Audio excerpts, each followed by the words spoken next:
Let's look at the regulator, for instance.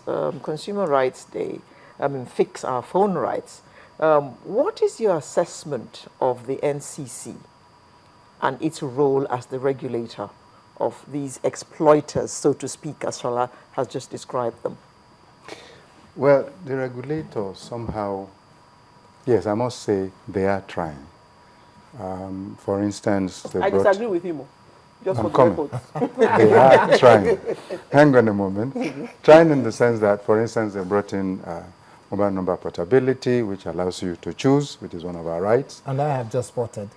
Oh, you did? Yes, but go ahead. So, You don't Porto, yes, I'm very happy.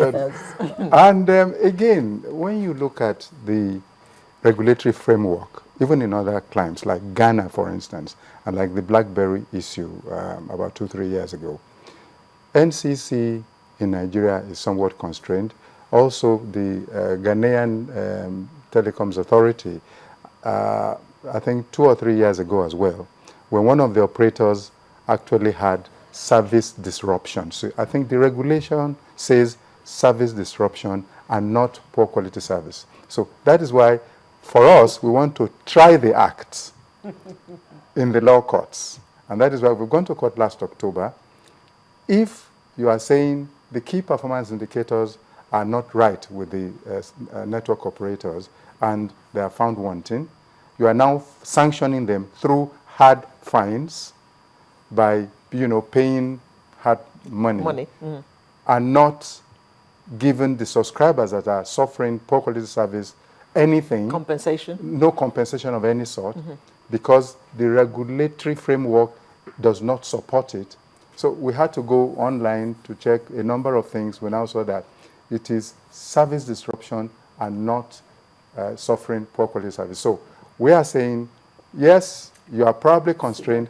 We are going to court. Yeah, but unfortunately, it is law. Uche is a lawyer. Let's throw it to Uche to explain it. What's the difference, Uche?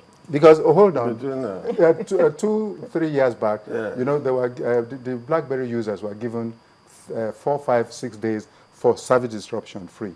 Then also in Ghana, for service disruption, they gave the MTN subscribers for service disruption some money for soft fine for service disruption. So, but not for poor quality service. My argument, even before Uche says anything, is that it is just semantics. And I'm an English graduate.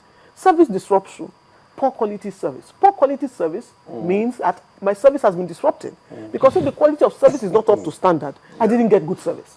So service disruption, poor quality service, same difference. 6 and 10%. How do you call it? Same difference. 6 and half a dozen. 6 and half a dozen. So, Shola, what NCC now said was that it is the operators that should review from time to time to give compensation for subscribers on their network. So we now wrote them, look, we need to be given some compensation. NCC, we also copied NCC, that we gave them deadlines and all that. Nothing was done before we had to go to court last October. I said I didn't agree with the fact What's the difference between service disruption and poor quality of service? Well, as Shola said, just a matter of semantics. Same difference. There's no much difference, just the same thing. And you see, for those of us who have gone through, the bulletin released by CI, that's Consumer International for this year, there's much emphasis. There are so many areas that laying emphasis on that has to do, for users.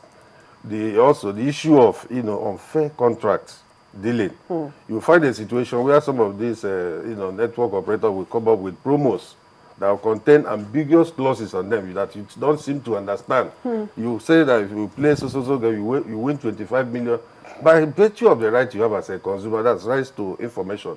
They're supposed to explain all this in a very clear and unambiguous language that an average consumer should understand. But when you find out that you see them coming up with all manner of promos, that not even though the law makes provision that such promos should be regulated by the Lotto Commission of Nigeria, whatever. But you see, most times they don't, really carry out this and out. And also the issue of access to information, because if you check down the multiple use that phone is accruing to consumer, there are many now.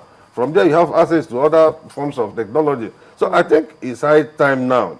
Though HITA to NCC, they were being bedeviled with so many, political, this thing that made them not to be performing. But I think with the way they are going about it now, one of the events we had yesterday, one of their directors came and assured Nigerian consumers how they are working around the clock to ensure that phone users' interests are protected in Nigeria. But I think we should give them that benefit of the doubt and see what they will do. But presently, as it concerns, there are a lot of complaints, and they are not living, the operators, they are not living up to the Nigerians' expectations.